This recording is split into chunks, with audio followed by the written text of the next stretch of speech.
रोटी न कपड़ा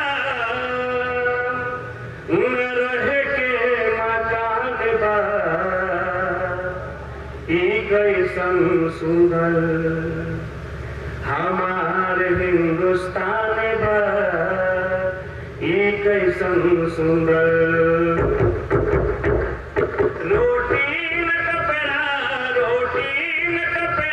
न रहे के मकान बा, ई कैसन सुंदर हमार हिंदुस्तान बा, ई कैसन सुंदर। रोटी न कपड़ा न रहे के मकान बा, ई कैसन सुंदर हमार हिंदुस्तान बा, ई कैसन सुंदर। साथियों आप लोग ताली बजाइएगा, बहुत सिंपल ताली है। गर्मी बरसात जाड़ा एक समान बा, गर्मी बरसात जाड़ा एक समान बा, धरती बिछौना ओढ़े के आसमान बा, धरती बिछौना ओढ़े के आसमान बा। हमने गरीबन के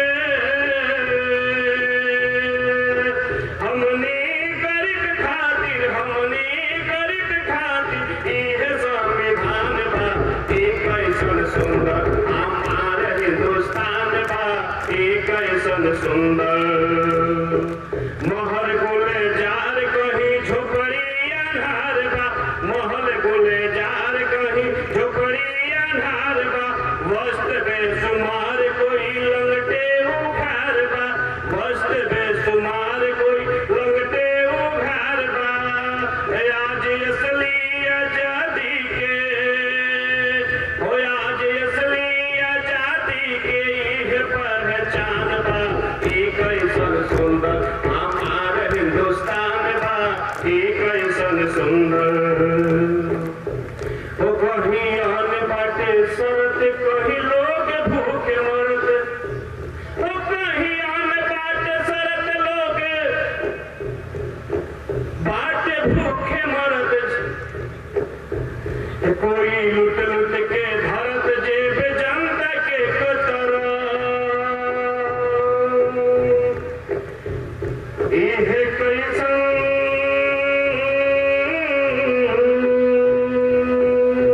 क्या विडंबना है कि कहीं अन्न सड़ रहा है, कहीं लोग भूखे मर रहा है। कुछ लोग हैं जो जनता के जेब के तल के अपना जेब भर रहे हैं। कहीं अन्न बाटे शरत, कहीं लोग भूखे मरत, कोई लुट लुट के धरत जेब जनता के कतारा। कहीं हरिया उपास कहीं हरिया उपास, कहीं मुर्गा के रान बा, ई कैसन सुंदर हमार हिंदुस्तान बा, ई कैसन सुंदर हमार हिंदुस्तान बा, ई कैसन सुंदर। रोटी न कपड़ा